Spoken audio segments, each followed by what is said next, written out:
Hey everybody, it's Master Gallengeist here, bringing you my review of the book The Aeronaut's Windlass. Ooh, by Jim Butcher. Now, I had this for a while, and then I actually had to get another one because the book had gotten, water damaged. But I'd been waiting, because I started reading this at first, but then I waited because I'm like, okay, let's see how long it takes for him to kind of get back to this series. This book came out... Now, I didn't get it exactly when it came out. Ooh, holy shit! That was a weird try and getting away. Let's see here. Like, the hardcover was in 2015, and then the premium edition was like 2016. We didn't get the second one until like 2023, so it's like, holy fucking shit, that's a long time to wait. And I don't mind looking into certain kind of things, but if I have to wait that kind of long, it's like, whoa, okay. But I did enjoy this book, but I was kind of confused by it because I didn't know what exactly it kind of wanted to be. It's kind of introduced this world and all these kind of characters, but I kind of gravitated more towards, like, who I'm assuming is Captain Grimm here, as we're pretty much bringing up into, like, aeronauts and all that. So, the basic kind of world of the Cinder Spires is we've got all these different kind of spires around. They kind of focus on certain kind of different kind of aspects that they kind of want to. Certain ones doing stuff with bees and whatnot. And we mainly focus on Spire Albion. Spire Arch Albion's the one that's pretty much in charge of there. His Spire Arch Guard. Spire Arc's Guard? Fuck me. Hold on a minute.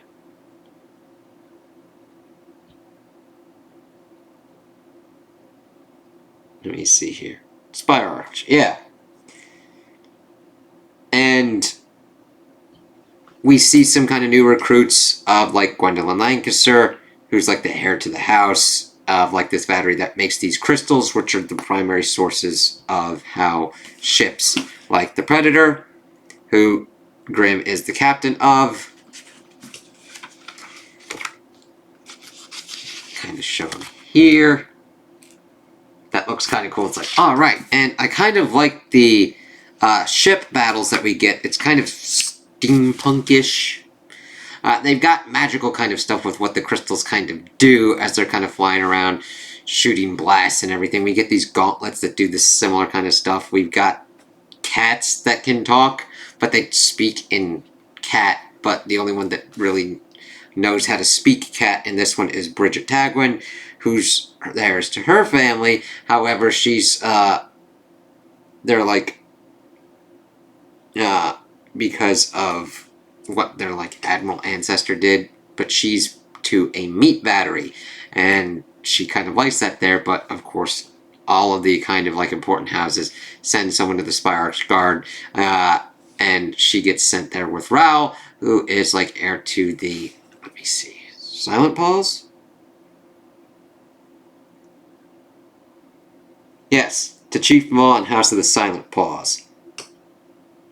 And that's the first kind of bit that we kind of get. We get a little bit with Benjamin Grimm, who kind of gets fucked up by Spire Aurora's Itasca, because he's kind of a privateer kind of merchant kind of one who's kind of going after their kind of stuff. There's evidently some kind of Cold War going on. It's talked about and kind of provides a major kind of plot point, but it's not delved into really as much, except that Spire Aurora is like, oh, they're like decadent Albion, so we're gonna fuck their shit up. And Grimm's ship has been, like, harassing their kind of merchant fleet, and they're like, we're having none of this. We're sending in a squad and everything. And that's where it kind of links up with the Bridget and Gwendolyn stuff and Benedict Sorelian, as we also get these Warriorborn, which are considered half-souls to the cats. I don't know how we got... There's, like, no real explanation at this point what's going on with them. We also get this kind of, like, Buddhist monk kind of the way kind of thing that also has some Warriorborns and more as a kind of library thing. We get the Theorless, which are similar to pretty much Jedi. They are able to do the etheric currents, which is some kind of electromagnetic force kind of field that's going on, but as you kind of do it, it makes holes in your mind, so you kind of fill it with certain kind of things. Master Ferris, the Master Etherealist, has like all this kind of junk and everything. Folly's his apprentice has these lumen crystals, which are light sources, and Madame Cavendish is a stickler for politeness. There's not many other kind of etherealists that we're able to kind of like get a handle on, and they're juggling a lot of different kind of things in here that I wish had been more of the kind of main focus, like focus either on the teenage kind of aspect of them and the Spyrex guards, because they get sucked up into the events, but it's mainly like first it kind of plays off that we're going to understand the Spyrex guards, understand what's going on with the houses inside of Spire Albion, but then we get Spire Aurora doing its kind of attack to kind of take them down and fuck up their shit and destroy their kind of docks for their airships and everything. As we see, the Mist Shark is utilized for that. That is captained by Grimm's ex-wife. But Predator's able to like get out and get a new kind of crystal, work with the Spire Albion to kind of figure out what's kind of going on as they're kind of hunting through the Spire to try and get these guys that pretty much popped in. So then we also follow Aspira.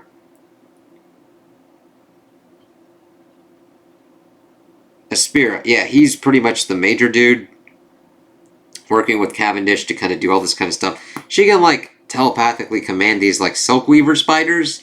It's like, alright, that's fucking up the shit with the cats, so Raul has to kind of go around and guard them, get them up, and fight them off. It's like, what the fuck? And there's some kind of weird overarching thing that's kind of working to kind of control and puppet her. I know this sounds really kind of confusing, and the structure of this is really kind of mucked up. It's interesting because I like the world, but I rather would have just focused on like Sky Pirates doing Sky Pirate shit. That was the one that drew me in the most. Do I mind Gwendolyn Lancaster and Benedict Cerulean and Bridget Tagwin? No, of course not. Their stuff is interesting as well, but it's not as developed, and then just gets pummeled into them running around trying to do Spire Arch stuff, which they really needed kind of more shit to be able to do before then getting folded into the kind of Sky Battle shit where Bridget's fucked up and really doesn't do anything. Benedict's fucked up and really can't do anything because they had to fend off the Silkweaver attacks and had to try and save this one monk dude from the Way Temple, but they get the kind of book that Cavendish was like trying to burn but like keep for herself as well. And Gwendolyn, she gets one badass moment of killing a matriarch Silkweaver and then becomes pretty much engineering grunt on the ship, and then really gets defocused throughout much of the end. It's really kind of odd. Francis Grimm. Why did I go Benjamin? Who did have Benjamin? And then there's also house stuff kind of going on that's similar to kind of Game of Thrones, because this one Commodore dude was trying to take fucking Grimm's ship and all that.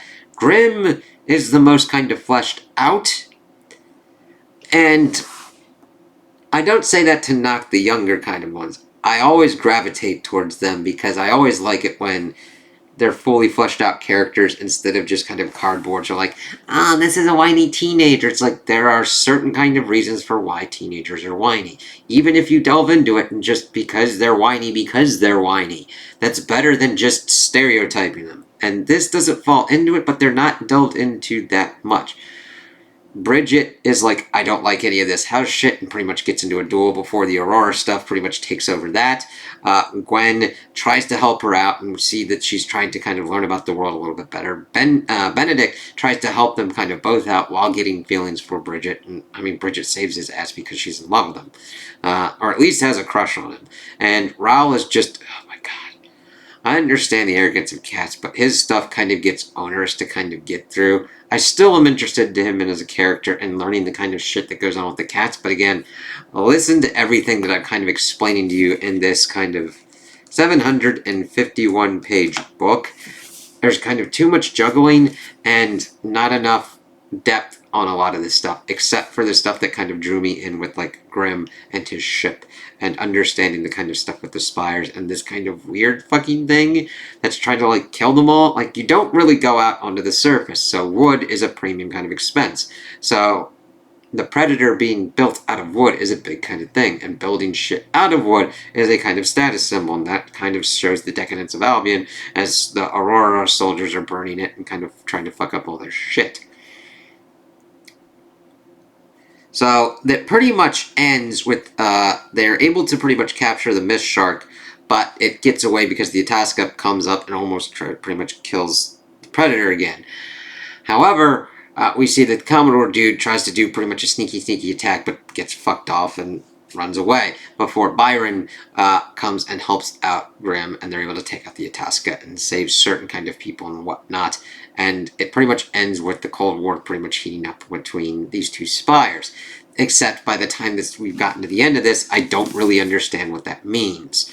I mean, I understand that they're going to be fighting people and everything like that, but I still don't have that much of an in-depth understanding of the world and these spires and why this is happening and what's kind of going on. Now, I don't need everything laid out and spoon-fed to me, but I am interested in it, and I need more of that kind of stuff rather than shifting our focus to the Spire Guard kids and the cat and Aspira and the Aurorans, and not really diving into what their kind of issues are.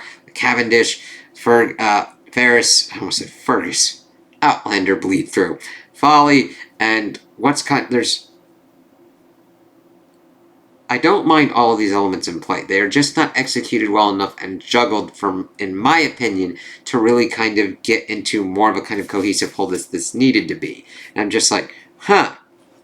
Now, I did enjoy this and have fun with it, because I'm like, oh, okay, I'm interested into these young kids, but then they get wrapped up into the thing, and they pretty much get played second kind of fiddle and try to pretty much Scooby-Doo cobble everything together before we get to the airship kind of finale.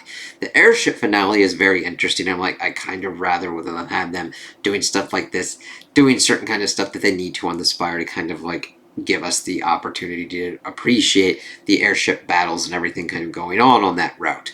I think that Grimm is the kind of best developed character because he's interesting. It's cool to kind of get into his head. The other characters mainly help that instead of themselves becoming more interesting. Whereas, like, Gwendolyn's Bridget's trying to wrestle with the fact that she's killed someone, and because she had to fight to save herself and Benedict, and understanding that, and that's where we get a lot of the stuff with Grimm, him empathizing with her and understanding what's kind of going on and trying to kind of juggle with that and understanding you can't really go home because nobody there understands being in that kind of situation as much, even though they can provide empathy for what's kind of going on there. It's really weird. Like, I liked the book, but it needs kind of streamlining and trying to figure out what it kind of wants to be.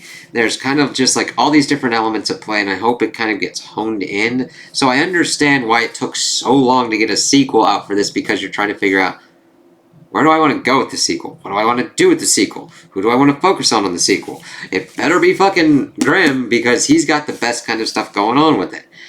And I kind of want to learn more about like the Silk Weavers and what the kind of big bad that's focusing on what's going on with Cavendish. We get interesting kind of stuff going on with the Etherealists, because Folly was able to essentially force lightning these motherfuckers by channeling etheric current through her lumen crystals to like flash fry some fucking Silk Weavers.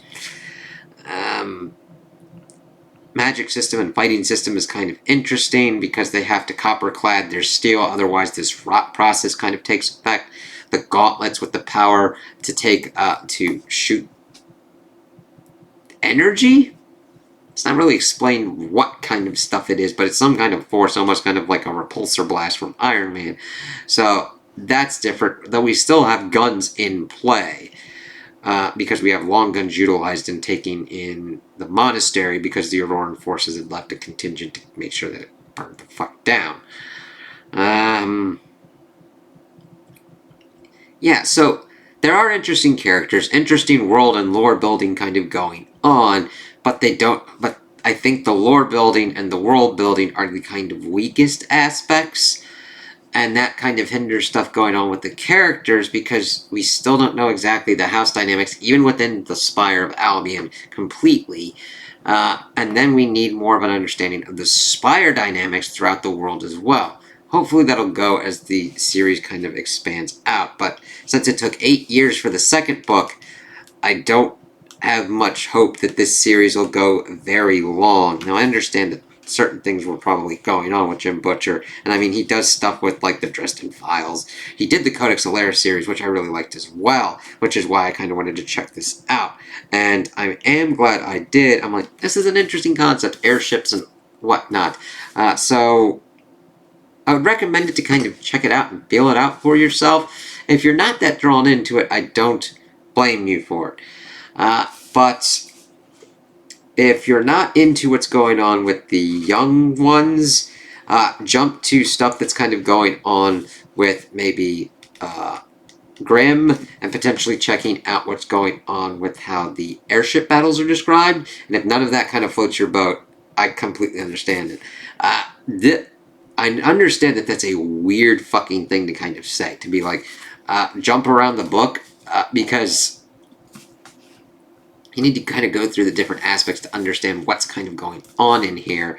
And some of the stuff doesn't happen until later, but I would still recommend you to check it out.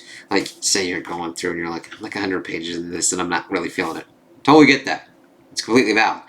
But maybe jump like towards like the back end to see how you feel with the airship battles and the understanding of the tactics there and what's kind of going on. Even figuring out that the ship is kind of sentient as well because of the crystals involved, and Folly is the one that can kind of hear it, even though Grimm, to a certain extent, can hear it and understand the ship as well. It's hard because normally I focus on 3 kind of main core kind of aspects. Well, maybe 4. Plot, which is like the basic kind of story and how it kind of like grips me. Characters, world building of that with the characters, the plot and everything and how it interacts, and the lore building, the deep kind of history that kind of contains everything together. A lot of this is kind of weaker than I would like and weaker than certain things that I've liked from Jim Butcher before, but I don't think it makes it completely and utterly useless. It's just mainly a lack of focus on the central kind of anchor character. Now, I think Grimm gets the best kind of bit, so I would vote for that being the kind of anchor character, and then just not understanding what to kind of do with the young ones at a certain kind of bit, and just feel like they're playing off and just...